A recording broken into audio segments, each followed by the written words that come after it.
2년여 전 갑자기 벌어진 코로나19 사태. 전염의 위기 속 많은 나라가 국경을 걸어 잠궜고 해외에 있던 우리 국민들은 불이 나게 고국으로 돌아왔습니다. 끝날 듯 끝나지 않는 코로나19와의 싸움. 해외를 오갈 수 없는 상황이 계속되며 답답함을 호소하는 목소리가 높아졌는데 답답함을 넘어 곤란한 상황에 처한 사람들도 있었습니다. 바로 코이카와 같은 국제협력기관으로부터 다양한 지원을 받아야만 하는 수많은 개도국. 코이카의 경우 아시아, 아프리카, 중남미 등 50여 개의 개도국에 직접 봉사단원을 파견해 보건, 교육, IT 등 다양한 분야의 봉사활동을 펼쳤는데요. 코로나19로 50여 개국에 파견된 1,400여 명의 봉사단원 전원을 귀국시키고 해외 봉사활동을 중단해야만 했습니다. 봉사단원이 떠나고 개도국은 혼란에 빠졌죠. 그래서 예를 들어서 우리 봉사단원들이 선생님으로 활동했었던 학교나 기관에서는 학생들이 수업을 제대로 받지 못한다거나 혹은 학위 과정을 밟고 있는데 그 학위 과정을 마무리하지 못해서 졸업을 하지 못하는 등의 그런 상황들이 많았고요. 개도국 정부들은 한국 봉사단원들의 도움이 절실한 상황이었습니다. 해외에 나갈 수 없는데 해외 봉사는 멈출 수 없는 상황. 코이카는 묘수를 떠올려 해외에 나가지 않고 다시 해외 봉사를 진행합니다. 아니, 어떻게 국내에서 해외 봉사를 계속할 수 있었을까요? 스브스 뉴스가 국내에서 해외 봉사 활동을 지속했던 봉사단원들을 만나봤습니다. 개도국의 한국어 전파에 그리고 전력 보급에 도움이 되고자 코이카를 통해 활동을 이어온 두 사람. 현지 파견 당시 도움을 주러 갔던 그들은 되려 본인이 배운 게 훨씬 더 많다고 이야기합니다. 선생님 덕분에 이번에 졸업하고 어디에 취직하게 되었어요. 저는 한국 소설 번역하고 그리고 그거를 태국에서 다시 출판하는 게 목표예요. 라든지 이런 연락들을 좀 많이 받았어요. 졸업하는 학생들에게. 너무 자랑스러워서 눈물이 더 나더라고요. 남을 위한 일이 나를 위한 일이 된다는 거에 대해서 깨달음을 정말 많이 얻은 것 같아요. 예전에는 기본적으로 나를 위해서 요거 어떡하지? 어떡하지? 이렇게 생각을 하면 이제 봉사활동 하면은 요거는 어떻게 해야 저분들한테 저 사람한테 더 잘 전달될 수 있을까? 남을 먼저 생각하게 돼요. 저보다. 보람이 가득했던 일상.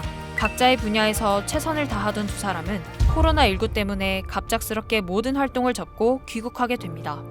저도 당시에 봉사단원으로 있었는데 그때 하루 이틀 만에 그 결정이 나고 해외 파견국에서부터 한국으로 돌아와야 되는 결정이 이루어졌었던 것 같아요.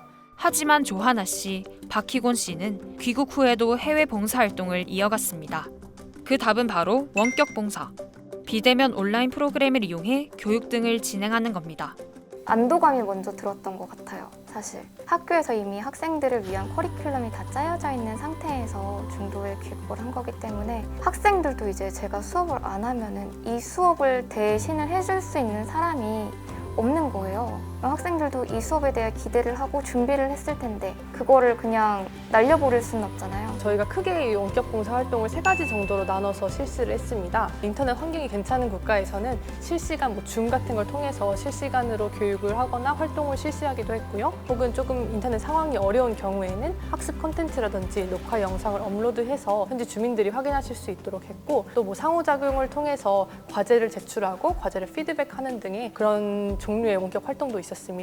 산업에너지 실습 위주로 해야 되니까 어떤 주제를 정해놓고 제가 직접 만들어보고 온라인으로 이제 시뮬레이션 프로그램 그것도 같이 동영상으로 캡처해가지고 자료를 완성을 해서 그쪽하고 약속된 사이트에다가 올리면 그쪽에서 이제 그걸 참고해서 확인하는 방식 그렇게 저는 진행했습니다. 현지 봉사활동만큼 소통이 원활할 수는 없었지만 뿌듯한 순간도 많았다고 합니다.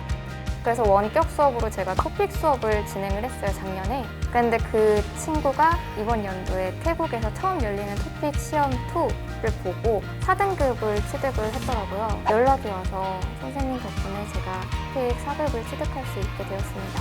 정말 감사합니다라는 연락을 받았는데 그걸 봤을 때 너무 뿌듯했어요, 정말. 모두가 어려운 상황. 원격 봉사라는 참신한 방법으로 개도국에 대한 지원을 이어나갔던 코이카. 최근 해외를 오가는 게 가능해지며 다시 현지에 파견할 해외 봉사 단원을 모집한다고 합니다. 누군가를 도우려면 일단은 그 사람을 이해해야지 도울 수 있다라고 생각을 해요. 현지에 가서 직접 그 사람과 만나고 이제 이야기하면서 느끼는 부분은 정말 너무 큰 차이가 있어요. 한국어 말하기 대회가 치앙마이의 라차팟 대학교에서 열렸었어요. 그때 학생 2명과 함께 참여를 하게 되었는데 당연히 우리 학생이 상을 타겠지, 입상을 하겠지라고 했는데 자신만만하게 갔는데 입상을 하지 못해서 너무 속이 많이 상했는데 그때 옆에서 학생이 저한테 그러더라고요. 선생님 정말 고마워요. 이런 경험을 하게 해주셔서. 제가 이번에 말하기 대회를 준비하면서 느꼈는데 저는 태국 한국어 번역가가 될 거예요 라고 말을 하더라고요. 그때 조금 마음을 올렸던 것 같아요. 그런 거 보면은 계속 해야겠다라는 생각을 할 수밖에 없었어요. 무조건 현장이 느낄 수 있는 게 훨씬 더 크다고 생각합니다. 현지에서의 봉사활동 경험을 기반으로 창업을 시작한 봉사단원도 있습니다.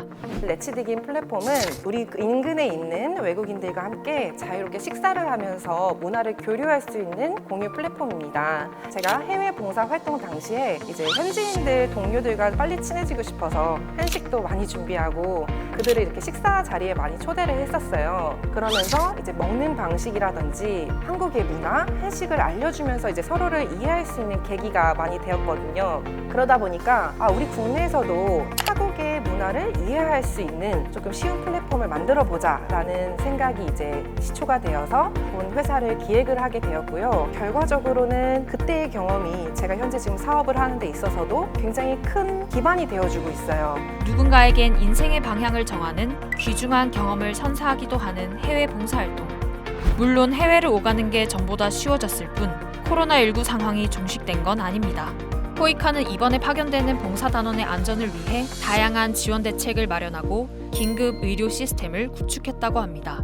지원 대상이 만 60세 미만 그리고 부스터샷을 맞고 기저질환이 없는 분들을 대상으로 좀 선발을 하고 있긴 한데요. 또 단원들이 현지에서 의료 서비스를 받을 수 있도록 제공을 하거나 또 긴급 상황에는 이후송 서비스까지 제공을 하고 있어요.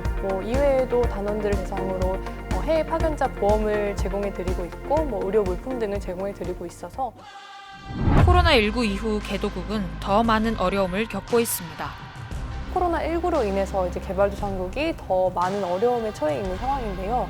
기본적인 의식주를 제공받지 못하는 경우도 있고, 교육 기회가 없는 경우도 있고, 혹은 전쟁으로 인해서 다양한 피해를 입고 있는 경우도 있는데요. 또 개발도상국에서도 현재 정말 저희 지금 1000건이 넘는 요청이 와 있는데 개발도상국의 필요와 어려움에 공감하셔서 함께 동참해 주셨으면 좋겠습니다.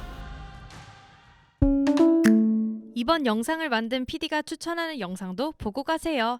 스브스 뉴스의 다른 영상을 즐기시려면 구독 버튼을 꼭 눌러주세요.